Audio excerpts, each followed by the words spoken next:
بسم اللہ الرحمن الرحیم۔ آج ہم گفتگو کریں گے نبی کریم صلی اللہ علیہ وسلم انہوں نے حجۃ الوداع کے موقع پر اپنی امت کے نام اہم پیغام دیے ہیں۔ وہ کون سی ایسی باتیں ہیں جو جناب نبی کریم صلی اللہ علیہ وسلم نے امت کے حق میں بیان فرمائی؟ باتیں تو آپ صلی اللہ علیہ وسلم نے تقریباً پورے دین کا خلاصہ بیان کیا، پورے دین کا نچوڑ بیان کیا، پورے دین کی سمری بیان کی تھی۔ ہم ان باتوں میں سے چند باتیں اس گفتگو میں کریں گے۔ سب سے پہلی بات، اللہ کے نبی صلی اللہ علیہ وسلم کی زبانی اللہ تعالیٰ نے یہ اعلان کروایا تھا، الیوم اکملت لکم دینکم واتممت علیکم نعمتی ورضیت لکم الاسلام دینا،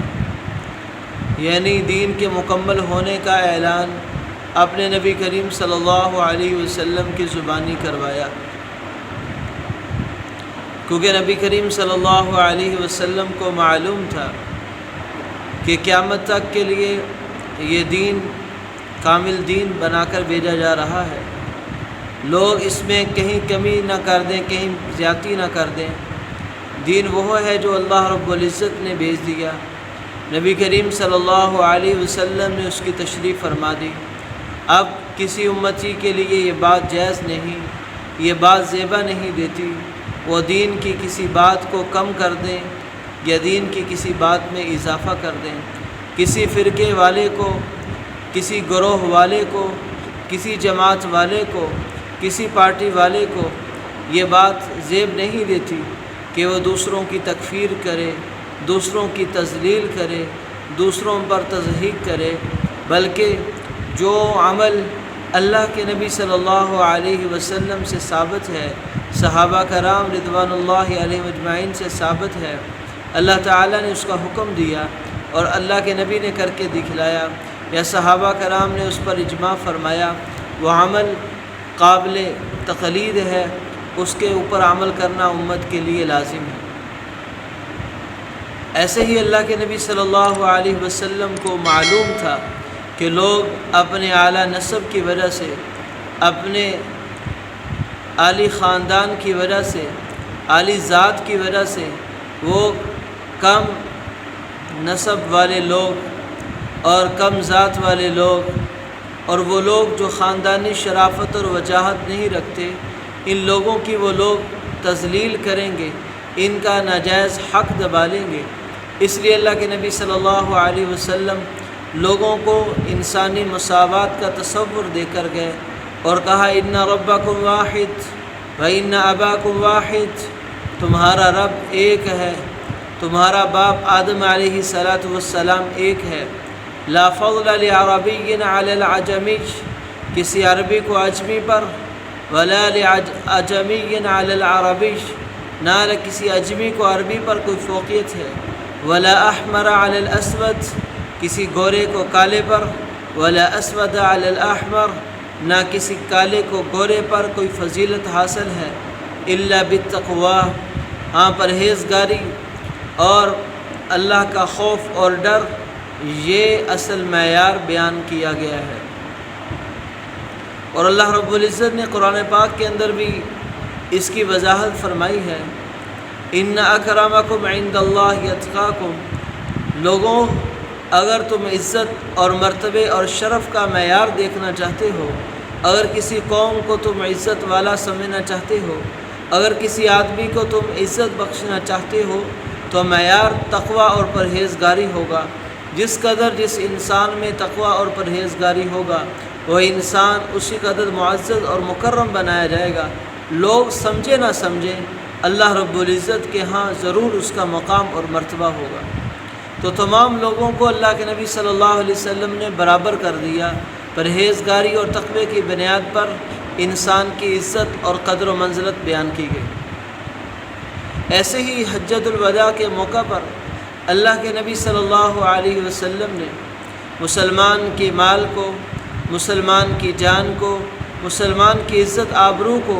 دوسرے مسلمان کے لیے حرام قرار دیا کہ کسی مسلمان کے لیے زیب نہیں دیتا، دوسرے مسلمان کی مال، دوسرے مسلمان کی جان، دوسرے مسلمان کی عزت کے پیچھے پڑے، اس کے آبرو کو تار تار کرے، دوسرے مسلمان کو ذلیل کرے، رسوا کرے، یہ دوسرے مسلمان کے لیے جائز نہیں۔ کسی مسلمان کا ناحق خون بہانا یہ مسلمان کے لیے حرام ہے، کسی مسلمان کا ناحق مال دبانا یہ دوسرے مسلمان کے لیے حرام ہے، کسی مسلمان کو بیعزت کرنا، کسی مسلمان کی تذلیل کرنا یہ دوسرے مسلمان پر حرام ہے۔ اور اللہ کے نبی نے بڑے خوبصورت انداز سے اس حرمت کو سمجھایا کہ جیسے یہ مہینہ حرمت والا ہے، جیسے یہ دن حرمت والا ہے، جیسے یہ جگہ حرمت والی ہے، ایسے ہی مسلمان کا مال، مسلمان کی جان، مسلمان کی عزت یہ حرمت والی ہے۔ اس کے پیچھے پڑنا، اس کو تار تار کرنا اللہ کے ہاں بڑا سخت گناہ ہے۔ خون کے بارے میں فرمایا کہ قیامت والے دن حقوق العباد میں سب سے پہلے خون کا حساب لیا جائے گا، اور اگر کسی کا ناحق مال دبایا ہے، کسی کی بےعزتی کی ہے، کسی کو ذلیل کیا ہے، تو ڈیروں ہزارہ نیکیاں لے کر جانے کے باوجود بھی جس کا دل دکھایا ہے، جس کا مال دبایا ہے، وہ اپنے اعمال کے بدلے میں، اپنے اس مال کے بدلے میں، اپنی عزت کے بدلے میں اس آدمی کی نیکیاں لے لے گا، اور اس آدمی کی نیکیاں ختم ہو چکی ہوں گی اور حساب لینے والے باقی ہوں گے، ان کے گناہ اس آدمی پر ڈال دیے جائیں گے۔ اللہ کے نبی صلی اللہ علیہ وسلم نے فرمایا یہ سب سے بڑا مفلس آدمی ہے جو نیکیاں تو بہت لے کر گیا تھا، لیکن لوگوں کے حقوق ضائع کرنے کی وجہ سے لوگوں کو نیکیاں دینی پڑ گئی، لوگوں کے گناہ لینے پڑ گئے، حتیٰ کہ اسے گھسیٹ کر جہنم میں ڈال دیا گیا۔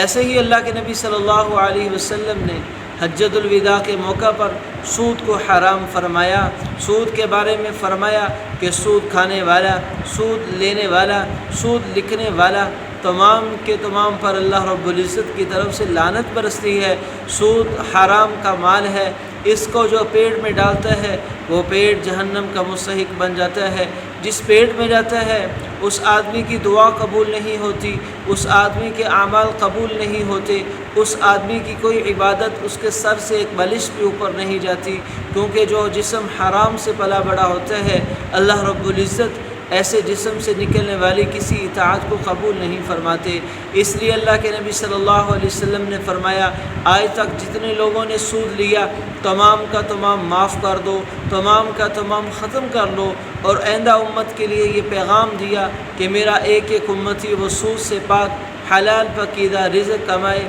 حلال پکیدہ رزق کھائے گا۔ یہ کچھ آپ صلی اللہ علیہ وسلم نے امت کے نام پیغام چھوڑے تھے، باقی باتیں وہ ہم بقیہ دروس میں کریں گے۔ مع السلام۔